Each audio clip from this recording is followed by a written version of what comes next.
बिस्मिल्लाहिर्रहमानिर्रहीम। अस्सलाम वालेकुम नाज़रीन, आप यूट्यूब चैनल देख रहे हैं। मैं इमरान ख़ान हूँ। नाज़रीन, बड़े पैमाने पर अमेरिका में यह मुतालबा शुरू हो गया है कि ईरान की जंग अब ख़त्म की जाए। उसकी चंद वजूहात हैं।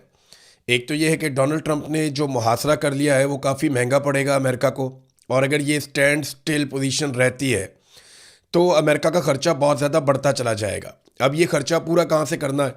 डोनाल्ड ट्रंप के दिमाग में ये आइडिया है कि अगर मिडल ईस्ट में कारोबार बंद हो जाएगा, या जो गल्फ़ ममालिक की या खलीजी ममालिक की तेल की बड़ी दुकान है वो बंद हो जाएगी, तो फिर वेनेज़ुएला में और अमेरिका में जो तेल है वो बिकना शुरू हो जाएगा और वो खसारा वहाँ से कवर कर लेंगे। अमेरिकन को इस आइडिया के ऊपर पूरी तरह से एतबार नहीं है। वजह यह है कि अमेरिका दुनिया में बहुत दूर है। अपना तेल बेचना है तो आपको अपनी मार्केटिंग करनी चाहिए।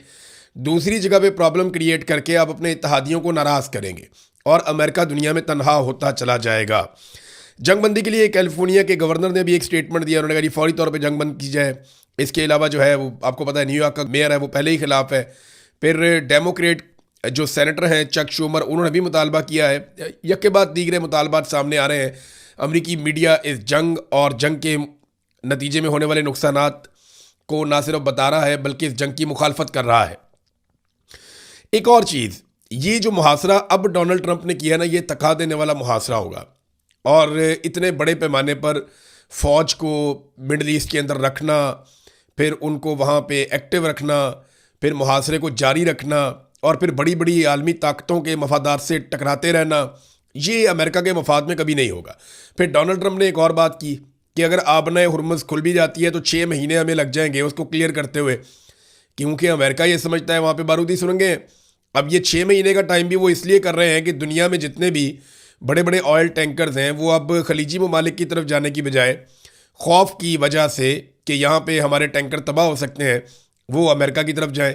वो वेनेज़ुएला से और अमेरिका से तेल लें जहाँ पे अमेरिकी कंपनियाँ काम कर रही हैं, और इससे अमेरिका पैसा बनाए। डोनाल्ड ट्रंप एक मरतबा फिर अपनी दी हुई डेडलाइन से भाग गए हैं। और देखें, कल मैंने आपको ये खबर दी थी अपने पिछले वीलॉग में, जो सुबह आपने वीलॉग सुना उसमें मैंने आपको ये बताया था कि इसराइली चैनल 12 ने यह दावा किया कि इसराइल को अमेरिका ने यह बताया है, या वाइट हाउस ने यह आगाह किया है कि डोनाल्ड ट्रंप 3 से 5 दिन तक देखेंगे और एतवार तक की एक डेडलाइन है। लेकिन अभी डोनाल्ड ट्रंप ने कहा जी कोई डेडलाइन नहीं है, क्योंकि डोनाल्ड ट्रंप को एक बात समझ आ गई है गुज़िश्ता 24 घंटों में कि ईरान किसी किस्म की लचक नहीं दिखा रहा। इस हवाले से ईरानी सदर का एक स्टेटमेंट भी है, वो स्टेटमेंट भी आपके सामने रख देता हूँ कि वो किस तरीके से इन चीज़ों को देख रहे हैं और कैसे सख्त बयानात इस माहौल में भी दे रहे हैं। उनके वज़ीर ख़ारजा का स्टेटमेंट है, उनके मुज़ाकराती कमेटी के हेड कालीबाफ, उनका भी स्टेटमेंट है, लेकिन सदर का स्टेटमेंट इस वक्त सबसे ज़्यादा इंपॉर्टेंट है। तो डोनाल्ड ट्रंप ने डेडलाइन फिर ख़त्म कर दी। उनको आइडिया है कि डेडलाइन जब ख़त्म होती है तो मेरी बहुत बेइज्जती होती है, क्योंकि देखे ना, एक डेडलाइन दी डोनाल्ड ट्रंप ने 2 दिन की, फिर एक और डेडलाइन दी 5 दिन की, 6 दिन की, फिर एक और डेडलाइन दी 2 हफ्ते की, फिर एक और डेडलाइन दी जनाब कि मैं मज़ीद डेडलाइन दे रहा हूँ। और अब जनाब डोनाल्ड ट्रंप ने फिर खुद से एक और डेडलाइन दे दी है कि जनाब मुझे तो पाकिस्तान ने कहा था तो मैंने ये डेडलाइन दे दी है। तो पाकिस्तान का क्या है? शहबाज शरीफ का तो आप लोग सब जानते हैं, उनको डोनाल्ड ट्रंप कहता रहेगा और वो रिक्वेस्ट करते रहेंगे और डोनाल्ड ट्रंप डेडलाइन बढ़ाता जाएगा। ना इससे ईरान के ऊपर कोई फ़र्क पड़ेगा, ना दुनिया के ऊपर कोई फ़र्क पड़ेगा, ना इससे जंगबंदी होगी। बहरहाल डोनाल्ड ट्रंप ने कहा 3 या 5 दिन की बातें गलत हैं, कोई डेडलाइन मेरी तरफ से नहीं है, ताकि जो 3 या 5 दिन के बाद शर्मिंदगी होनी है वो शर्मिंदगी से पहले ही बचा जा सके। अमेरिका के अंदर इख्तलाफात बढ़ते चले जा रहे हैं। अमरीकी नेवी के वज़ीर जो हैं वो मुस्ताफ़ी हो गए हैं। ये अब छोटी चीज़ें नहीं हैं, लगातार ऐसा हो रहा है अमेरिका में। अमरीकी नेवी के वज़ीर अचानक अपने ओहदे से मुस्ताफ़ी हो गए, और ये सिर्फ नेवी के वज़ीर नहीं है बल्कि बहुत बड़ी तादाद में अमरीकी फ़ौज की कमांड भी इनके पास है। ये ज़िम्मेदार हैं अमरीकी फ़ोर्सेस के लिए, उनकी नेवी के लिए, उनके सील्स के लिए, और इन्होंने अचानक से जनाब इस्तीफ़ा दे दिया। इससे पहले भी 1-2 बड़े इस्तीफ़े आ चुके हैं। तो डोनाल्ड ट्रंप के ऊपर दबाव इन चीज़ों से बढ़ रहा है, क्योंकि इस वक्त नेवी का इस्तेमाल किया जा रहा है। ऐसे माहौल में अमरीकी नेवी के वज़ीर का इस्तीफ़ा आ जाना, इससे पहले आर्मी चीफ को फ़ारग कर दिया जाना, और मुख्तलिफ इस तरह की चीज़ें जो है वो ये बता रही हैं कि ईरान में इख्तलाफात उससे शदीद नौइयत के नहीं हैं। हालांकि उनके ऊपर बहुत तबाही हुई है, जितने शदीद नौइयत के इख्तलाफात जो हैं वो अमेरिका में पैदा हो चुके हैं। ईरानी सदर का स्टेटमेंट मैं आपको बता रहा था। ईरानी सदर ने कहा है जी कि हकीकी मुज़ाकरात में बुनियादी रुकावटें वादों की खिलाफ वर्जी है, नाकाबंदी और धमकियाँ हैं। देखिए, जब पाकिस्तान के फील्ड मार्शल गए थे ना ईरान में, तो उस वक्त ईरान ने कुछ मुतालबात किए थे जो बड़ी जायज़ मुतालबात थे, और फील्ड मार्शल ने कहा जी मैंने अमेरिका से बात कर ली है। और उन्होंने अमेरिका से बात करके ईरान को यकीन दहानी करवाई थी कि ये चीज़ें हो जाएंगी। जबकि अमेरिका ने जो मुतालबात किए थे उस पर फील्ड मार्शल ने ईरान ने जो जो चीज़ें तस्लीम की वो अमेरिका को बता दी थी। अब उस बुनियाद पे मुज़ाकरात शुरू होने थे, पहले वीकेंड पे, फिर मंडे को, फिर ट्यूसडे को बताया गया कि ये मुज़ाकरात इस्लामाबाद में होने जा रहे हैं, जो अभी तक मुज़ाकरात शुरू नहीं हो पाए। तो फील्ड मार्शल ने जो चीज़ें ईरान को बताई वो पूरी नहीं हुई। अब यहाँ पे एक बदएतमादी पैदा हो गई है। अमेरिकन कहते हैं कि हम ये चीज़ें कभी मानते ही नहीं हैं। अब बीच में कुछ ऐसे लोग हैं जो ये प्रोपेगेंडा भी कर रहे हैं कि फील्ड मार्शल ने ईरान के साथ गलत बयानी की या उन्हें वो चीज़ें बताई जो अमेरिकन ने उन्हें नहीं बताई थी। लेकिन मेरा नहीं ख्याल कि ऐसा होगा। इस लेवल के ऊपर इस तरह किया नहीं जा सकता। ये डोनाल्ड ट्रंप एक दिन में 4-4, 6-6 बयानात बदल लेता है, तो उससे आप कुछ भी तवक्को कर सकते हैं। मिसाल के तौर पे वो जो ख़वातीन वाला मामला डोनाल्ड ट्रंप ने उठाया था वो बहुत अजीबोगरीब मामला है। यानी ये अब तो उनकी अदलिया का भी स्टेटमेंट आ गया, जो ईरान की अदलिया है वहाँ से भी स्टेटमेंट आ गया है इस मामले को लेकर। यानी 8 ख़वातीन पे डोनाल्ड ट्रंप ने कहा जी कि पहले उन्हें फांसी होने वाली है और उन्हें लटकाया जाने वाला है। ख़वातीन की उन्होंने तस्वीरें भी लगा दी। उन ख़वातीन को कोई जानता भी नहीं है। हम ढूंढ ढूंढ के थक गए कि केस चल रहा हो इस शक्ल की खातून के ऊपर या कोई इस तरह का मामला हो, कुछ मिला ही नहीं। फिर ट्रंप ने कहा जी मेरी दरख्वास्त है कि ईरान इनको फांसी पे ना लगाए, और बाद में ट्रंप ने खुद ही कह दिया जी आज रात को इन 8 ख़वातीन को फांसी होनी थी, जो फांसी मेरे कहने पर ईरान ने मुलतवी कर दी है, और उनमें से 4 ख़वातीन को अभी छोड़ दिया जाएगा और बाकी 4 ख़वातीन को 1 महीने के बाद छोड़ दिया जाएगा। मैं जनाब ईरान का बड़ा एहतराम करता हूँ कि उन्होंने मेरा एहतराम किया और मैं इस बात को याद रखूँगा। इस किस्म की बातें डोनाल्ड ट्रंप ने कर दी। अब ईरानी अदलिया पे ये मामला आया, तो ईरानी अदलिया ने 8 ख़वातीन की सज़ाए मौत से मुताल्लिक ट्रंप के दावे को झूठा करार दे दिया। ईरानी मीडिया ने ईरानी अदलिया का हवाला देते हुए बताया कि मैदान में ट्रंप के खाली हाथों ने उन्हें झूठी खबरों का और उनसे कामयाबियां घड़ने पर मजबूर कर दिया है। जिन ख़वातीन की बात डोनाल्ड ट्रंप कर रहे हैं इनको कभी सज़ाए मौत सुनाई ही नहीं गई। अमरीकी सदर ने इन 8 ख़वातीन से मुताल्लिक गुज़िश्ता रोज़ भी झूठा बयान दिया था। आज ट्रंप ने कहा कि इनके मुतालबे पर ईरान में इन ख़वातीन को फांसी की सज़ा मनसूख कर दी गई है। ईरानी मीडिया के मुताबिक गुज़िश्ता रोज़ ट्रंप ने बयान दिया था कि अमन मुज़ाकरात से पहले ईरान इन ख़वातीन को रिहा करे। अच्छा, ये तो डोनाल्ड ट्रंप ने अपने ट्रुथ सोशल पे ही कहा था और ये सारा रिकॉर्ड का हिस्सा है। जबकि जो ईरानी एम्बेसियाँ हैं दुनिया भर में वो ये कैटेगोरिकली कह रही हैं कि डोनाल्ड ट्रंप ने आर्टिफिशियल इंटेलिजेंस की ख़वातीन की जान बचा ली, AI ख़वातीन की जान बचाई। इसका हकीकत से कोई ताल्लुक नहीं है। नाज़रीन, ट्रंप की इस किस्म की कार्रवाइयाँ और बड़े सख्त किस्म के बयानात, कभी ईरान के बारे में सिविलाइजेशन मिटा देने की बात, कभी पूरे मुल्क को धमाके से उड़ा देने की बात, कभी ग्रीनलैंड पे कब्ज़ा करने की बात, कभी यूरोप को धमकियाँ, कभी नेटो को धमकियाँ, इन चीज़ों की वजह से अमेरिका का जो तशख़्ख़ुस है वो बहुत बुरी तरह तब्दील हो गया है। मिसाल के तौर पे ये यूरोप से एक सर्वे आया है और यूरोपी अवाम ने अमेरिका को चीन से बड़ा ख़तरा करार दे दिया है। अब ये कैसे हो गया? यूरोप में किए गए एक हालिया सर्वे में इंकशाफ हुआ है कि अमरीकी सदर डोनाल्ड ट्रंप के यूरोप मुखालिफ बयानात के बाद यूरोपी अवाम के ख्यालात में बहुत बड़े पैमाने पर तब्दीली आ गई है। एक बड़ी तादाद अब अमरीका को चीन के मुकाबले में ज़्यादा बड़ा ख़तरा समझती है। 36% यूरोपी ममालिक में रहने वाले लोग ये समझते हैं कि अमेरिका यूरोप के लिए बड़ा ख़तरा है, जबकि 29% ये समझते हैं कि चाइना यूरोप के लिए बड़ा ख़तरा है। हालांकि माजी में रशिया और चाइना को बड़ा ख़तरा समझा जाता था, लेकिन अब बड़ा ख़तरा अमेरिका को समझा जा रहा है। ये अमेरिका ने अचीव किया गुज़िश्ता सिर्फ चंद महीनों में। डोनाल्ड ट्रंप ने बड़ी रफ्तार से ये काम दिखाया। अच्छा, इसमें हम कुछ कैरेक्टर्स को भूल नहीं सकते। इनमें एक किरदार तो पेड्रो का है, जो स्पेन के वज़ीर आज़म है। ये बहुत दलेर आदमी है, बड़ा खुलकर बात करता है और सही बात करता है, टका कर बात करता है, तो बड़ा मकबूल भी है। और फिर इसके बाद मैक्रोन को इसके रास्ते पे चलना पड़ा, दीगर रहनुमाओं को इसके रास्ते पे चलना पड़ा, क्योंकि यूरोप में ये बहुत मकबूल हो गया। फिर जॉर्जिया मेलोनी, आपको याद होगा वो खातून जब शहबाज शरीफ साहब सलूटें मार मार के डोनाल्ड ट्रंप की अंधाधुंध तारीफ़ें कर रहे थे, उस वक्त एक खातून पीछे मुंह पर हाथ रख कर खड़ी थी, जॉर्जिया मेलोनी। वो वहाँ पे तो चुप करके खड़ी थी हाथ मुंह पे रख के, लेकिन जब आप उन्हें बोलते हुए सुने तो आपको आइडिया होता है कि ये कितनी बड़ी लीडर है और कितना ज़बरदस्त तरीके से बोलती है। वो खातून ने भी एक रोल प्ले किया। और अब ऐसा हो रहा है कि यूरोप के 4 ममालिक कम से कम अब तक, और ये बड़े ममालिक हैं जो इसराइल से अपने दिफाई ताल्लुकात या मुआहदे ख़त्म कर चुके हैं और इसराइल से दूर चले जा रहे हैं, बल्कि हंगरी के अंदर एक वज़ीर आज़म था जो इसराइल को बहुत सपोर्ट करता था, डोनाल्ड ट्रंप का ख़ास आदमी था। वो वहाँ पे 2/3 अक्सरियत से इलेक्शन हार गया, उसका मुखालिफ 2/3 अक्सरियत से जीत गया। और वहाँ जो नया आने वाला वज़ीर आज़म है उसने स्टेटमेंट दे दिया कि अगर यहाँ पे आता है नेतन्याहू तो आलमी अदालत के फैसले के मुताबिक, वारंट के मुताबिक उसे गिरफ्तार किया जाएगा। तो यूरोपीय अब ये समझते हैं कि अमेरिका हमारे लिए चीन से ज़्यादा बड़ा ख़तरा है। प्रेस टीवी की एक खबर आई है और उसमें ईरान ने एक बड़ा मुतालबा किया है। ये बहुत इंपॉर्टेंट चीज़ है, मैं चाहता था कि मैं आपके साथ ज़रूर शेयर करूं। प्रेस टीवी ने इस खबर को कंफर्म किया है। एक बहुत बड़ा डिप्लोमेटिक मूव है जो ईरान ने चला है। एक ऐसी सफारती कोशिश उन्होंने की है जिसमें वो डिमांड करते हैं कि इसराइल अपने न्यूक्लियर प्रोग्राम की सारी तफसीलात जो है वो सबमिट करे इंटरनेशनल मॉनिटरिंग के सामने। यानी IAEA जो है वो ईरान के तो पीछे पड़ा हुआ है, पाकिस्तान के पीछे भी बड़ा अरसा पड़ा रहा, लेकिन खामोशी के साथ इसराइल ने कितने हथियार बना लिए, एटमी कुव्वत कैसे बना, उसके बाद कितने हथियार हैं और कितने एटमी वॉरहेड्स हैं, इसके ऊपर किसी ने तवज्जो नहीं दी, बल्कि मगरिब सारा का सारा चुप करके बैठा रहा। अब ये मामला ईरान ने उठाया। अगर इस मामले के ऊपर रशिया, चाइना, यूरोपीय ममालिक मिलकर बात करते हैं, पाकिस्तान को भी इस पर बात करनी चाहिए, तो फिर पूरी दुनिया में रोला पड़ेगा कि इसराइल के पास एटमी हथियार नहीं होने चाहिए। क्योंकि देखें, सबके ऊपर हमला जो कर रहा है वो इसराइल कर रहा है। अभी अटैक करने का इस वक्त, कुछ अर्सा पहले आपको याद होगा कतर के ऊपर भी इन्होंने बम मार दिए थे।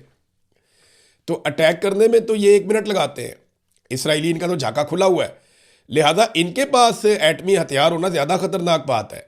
तो इसमें अब ईरान ने एक मुतालबा किया है, देखते हैं कि आने वाले दिनों में इस पर क्या डेवलपमेंट होती है। ईरान और अमेरिका ने जो जो जहाज़ पकड़े गए हैं या जिन जिन जहाज़ों को उन्होंने रोका है या जिनको वहाँ पे सीज़ किया है, उनकी वीडियोस डालना शुरू कर दी हैं। जो ईरानी तेल लेकर जा रहे हैं उन जहाज़ों को अमेरिका पकड़ता है, वीडियो डाल देता है। जो ईरानियों की रोकने की सलाहियत है, जिस तरह वो रोकते हैं और सीज़ करते हैं, साइड पे ले जाते हैं, वो भी वीडियो जारी करते हैं। उधर ईरान ने एक और स्टेटमेंट जारी किया है और ये दावा ईरान के अंदर से किया गया है कि जो हुर्मुज़ टैक्स लिया जा रहा है, आबनाए हुर्मुज़ पे जो टैक्स लिया जा रहा है, उसकी पहली आमदनी ईरान के मरकज़ी बैंक में जमा करवा दी गई है। ये दावा भी सामने आया है। अच्छा, अब यहाँ पे एक नया ईरान है। ईरान की एक नई क़यादत है जो पुरानी क़यादत में से निकल कर आई है। ऐसा नहीं है कि रजीम चेंज ऑपरेशन वहाँ पे मुकम्मल हो गया, बल्कि ज़्यादा सख्त गीर लोग आ गए हैं। मुश्तबा खामनेई के बारे में कहा जाता है कि वो ज़ख्मी है और वो बहुत तकलीफ़ में है, बहुत ज़ख्मी है, लेकिन इसके बावजूद वो लीड कर रहे हैं। फिर उन्होंने अपना पूरा ख़ानदान खोया है। अब ऐसा आदमी किस लेवल पे रिएक्ट कर सकता है, ये अंदाज़ा आप थोड़ा सा उनकी कैफियत में जाके सोचें तो आपको हो जाएगा। रज़ा पहलवी, जिसको ये जंग शुरू होने से पहले ऐसा लगता था कि वो ईरान चला जाएगा, उसको ईरान की सरजमीन पे उतारा जाएगा और वो ईरान का बादशाह बन जाएगा और सारी चीज़ों को कंट्रोल करेगा, ये बर्लिन में इसके ऊपर कैचअप फेंक दिया एक बंदे ने। लंबे बालों वाला आदमी पीछे पीछे आ रहा था। रज़ा पहलवी वहाँ पे सामने मुजाहिरीन खड़े हुए थे ईरान के, ये उधर को जा रहा था, हाथ हिला रहा था, कुछ इसके हमायती को मुखालिफ, इस तरह वो चलता रहता है। तो जो रज़ा पहलवी है वो जा रहा था, पीछे एक लंबे बालों वाला शख्स था, वो ऐसे लग रहा था जैसे मीडिया वाला। वो अचानक पीछे से आता और इसकी गर्दन के ऊपर और पूरे वो सूट के ऊपर पीछे से कैचअप फेंक देता है। वो रंग फेंका, वो कैचअप ही लग रहा था देखने में। तो बाद में लोगों ने उसको, जो सिक्योरिटी वाले उन्होंने उसको पकड़ लिया, लेकिन काफ़ी ठीक ठाक बेइज्जती रज़ा पहलवी की हो गई है। जो लोग अपने मुल्क के लोगों के बारे में नहीं सोचते, जो लोग नफ़रत फैलाते हैं, जो लोग जुल्म करते हैं, जबर करते हैं, जो फस्तायत के आला कार बनते हैं, जो बैरूनी हाथों में खेलते हैं, फिर जब वो अपनी कौम के हत्थे चढ़ते हैं तो ये वाक़यात हमने देखा, पहले भी होते रहे हैं। हमने ये भी देखा कि लोगों ने उठा के लीडरों को कचरे के ड्रमों के अंदर फेंका, और ये वीडियोस बाकायदा मौजूद है और ये रिकॉर्ड का हिस्सा है। तो उन सारे लोगों को डरना चाहिए जो इस किस्म की हरकतें करते हैं। इमरान खान साहब से मिलने के लिए नाज़रीन जेल में कोई नहीं आया। इमरान खान साहब इस वक्त पाकिस्तान की मिलिट्री एस्टेब्लिशमेंट की शदीद मुखालफत की वजह से जेल काट रहे हैं। उन्हें कैद तन्हाई में रखा गया है, किसी से उनकी मुलाकात नहीं होने दी जा रही।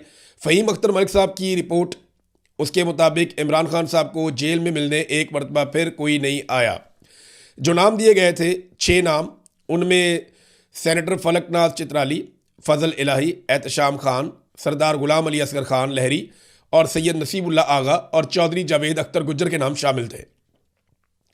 और कोई भी पार्टी रहनुमा मुलाकात के लिए जेल नहीं पहुंचा। 2.5 साल के दौरान ये तीसरी मरतबा है कि इमरान खान से मुलाकात के लिए कोई रहनुमा अडयाला जेल नहीं आया, जबकि गुज़िश्ता जुमेरात को भी कोई रहनुमा मुलाकात के लिए अडयाला जेल नहीं पहुंचा था। ये है नादरीन इमरान खान साहब से मिलने वाले और उनकी पार्टी की सूरत हाल। अब ज़रा मैं आपको एक नादरीन मैंने वीलॉग करना है और पूरा वीलॉग इस चीज़ के ऊपर होगा कि क्या पाकिस्तान के जो हालात ख़राब हैं आज उसके लिए यूट्यूबर जिम्मेदार है। ये हर चौथे दिन कोई ना कोई नमूना उठा के खड़ा कर देते हैं जो आकर कह देता है जनाब यूट्यूबर ने ये कर दिया, सोशल मीडिया ने ये कर दिया, सोशल मीडिया ने पाकिस्तान बर्बाद कर दिया, आज जो कुछ भी इमरान खान के साथ या पाकिस्तान के साथ हो रहा है उसके लिए रिस्पॉन्सिबल सोशल मीडिया है। एक अलग वीलॉग करता हूँ, वो वीलॉग आप देखिएगा, आपको हर सवाल का जवाब ना सिर्फ मिलेगा बल्कि आपको एक रेडीमेड रैप्टा मिल जाएगा, चपेड़। जो भी आज के बाद ये बात करे तो आपने उसके रख के मारनी है कि जनाब ये क्या बकवास है आप डाल रहे हैं इनके ऊपर। मैं इसके ऊपर पूरा एक वीलॉग करूंगा, सारे हकायक आपके सामने रखूंगा, इस प्रोपेगेंडा का तोड़ मैं आपके सामने रखूंगा। लेकिन इससे पहले नादरीन मैं छोटी छोटी 3-4 खबरें हैं आपके सामने रखूंगा पाकिस्तान के ऊपर किस तरीके से एहसान किया गया। और ये नवाज शरीफ ने और शहबाज शरीफ ने और मिलिट्री एस्टेब्लिशमेंट ने मिलकर किया। इसमें जरदारी साहब या पीपल्स पार्टी ने भी अपना हिस्सा डाला है। जिन लोगों ने मुफ्त बिजली देनी थी, जरा बिजली की सूरत हाल आप चेक करें। ये एक बिल मैं आपके सामने रख रहा हूं, ये 36 यूनिट का बिल है। ये आप यूनिट जाके पढ़ लें, इसके ऊपर 36 यूनिट लिखे हुए हैं। और ये बिल जो है ये 4,382 रुपये है। 4,382 रुपये को अगर आप 36 पर तकसीम करें तो फी यूनिट जो बिजली का बिल बनता है वो 120 रुपये से ज़ायद। आप अंदाज़ा करें 120 रुपये का यूनिट पड़ रहा है आम आदमी को जिसने 100 यूनिट भी इस्तेमाल नहीं किए। यानी आप 36 यूनिट इस्तेमाल करें आपको 120 रुपये से महंगा यूनिट पड़ गया। एक और बिल दिखाते हैं आपको। मरियम नवाज ने मुफ्त बिजली देनी थी ना, अब आप ये चेक करें। ये अप्रैल का बिल है, 168 यूनिट का बिल है, 168 यूनिट, 200 यूनिट भी पूरे नहीं हुए। मरियम नवाज ने 300 यूनिट तक का बिल मुफ्त करना था, ये 168 यूनिट है। अच्छा जनाब, अब ये है जनाब 10,765 रुपये बिल आया। अब इसके अंदर 168 यूनिट इस्तेमाल हुए। बिजली की कीमत इसमें 6,035 रुपये है। इसके अंदर फिक्स चार्जेस डाल दिए 2,274 रुपये, फ्यूल प्राइस एडजस्टमेंट डाल दी 212 रुपये, एफसी सरचार्ज डाल दिया 542 रुपये, फिर टैरिफ एडजस्टमेंट डाल दिया 58 रुपये, जीएसटी डाल दिया 1,604 रुपये, टोटल फ्यूल एडजस्टमेंट डाल दी 250 रुपये और टोटल बिल बन गया 10,765 रुपये। ये 10,765 रुपये को अगर आप तकसीम कर दें 168 यूनिट के ऊपर तो भी यहां पे जो यूनिट की कीमत बन रही है 64 रुपये बन रही है। आप अंदाजा करें कि 64 रुपये से 120 रुपये तक का यूनिट आम आदमी, और ये 200 यूनिट से कम वाले बिल हैं जो मैंने आपको दिखाए हैं, ये इन्होंने पाकिस्तान के साथ किया। और अब और क्या करने जा रहे हैं, सोलर एनर्जी। यानी ये होता है ना, पाकिस्तान के अंदर धूप निकलती है पूरा साल, तो आपके पास एक मार्जिन है कि आप सोलर लगवाएं अपने घर के अंदर और आप उससे बिजली पैदा करें, और जो इजाफी बिजली आप पैदा करें उससे आप अपने बिजली के बिल को कम कर सकते हैं। ये एक सहूलत है। हुकूमत ने माजी में कहा कि जो लोग अपने यहाँ सोलर लगाएंगे, क्योंकि धूप के ऊपर सूरज तो सबके लिए है ना, उसके ऊपर तो टैक्स नहीं लग सकता, तो माजी में हुकूमत ने कहा कि जो लोग सोलर लगाएंगे वो बिजली हुकूमत को बेच भी सकते हैं। वो मुआहदा पहले ख़राब कर दिया। और अब इन्होंने एक और काम कर दिया है, वो ये कह रहे हैं, वजारत तवानाई ने कहा कि सोलर सिस्टम लगाने वाले तमाम सारिफीन के लिए नेपरा से लाइसेंस लेना लाजमी है। यानी अब अगर आपने अपने घर के ऊपर सोलर लगाना है, या अपने फार्म हाउस पे या अपनी झोंपड़ी पे या अपनी झुग्गी पे, किसी जगह पे भी अगर आपने अपना सोलर लगाना है तो आपको पहले नेपरा से परमिशन लेनी पड़ेगी और आपको एक नए टैक्स नेट में आना पड़ेगा ताकि आप हुकूमत को पैसा दें। और हुकूमत ये क्यों कर रही है पता है आपको? जब लोग सोलर से बिजली बनाएंगे तो फिर आईपीपीज़ की बिजली कौन खरीदेगा? और जब आईपीपीज़ की बिजली आप नहीं खरीदेंगे तो उनका जवाज़ ख़त्म हो जाएगा, फिर वो कौम की जेब कैसे काटेंगे? तो आईपीपीज़ को सहारा देने के लिए, आईपीपीज़ की जेब में पैसा डालने के लिए इस फ्रॉड हुकूमत ने सोलर के ऊपर भी एक और पाबंदी लगा दी है। यानी आप हुकूमत से बिजली खरीदेंगे आप मजबूर हैं, आप महंगी बिजली खरीदेंगे आप मजबूर हैं, आप जितनी बिजली खरीदेंगे उससे 3 गुना आप पैसा देंगे आप मजबूर हैं। और ये ज्यादती लगातार पाकिस्तान के साथ की जा रही है।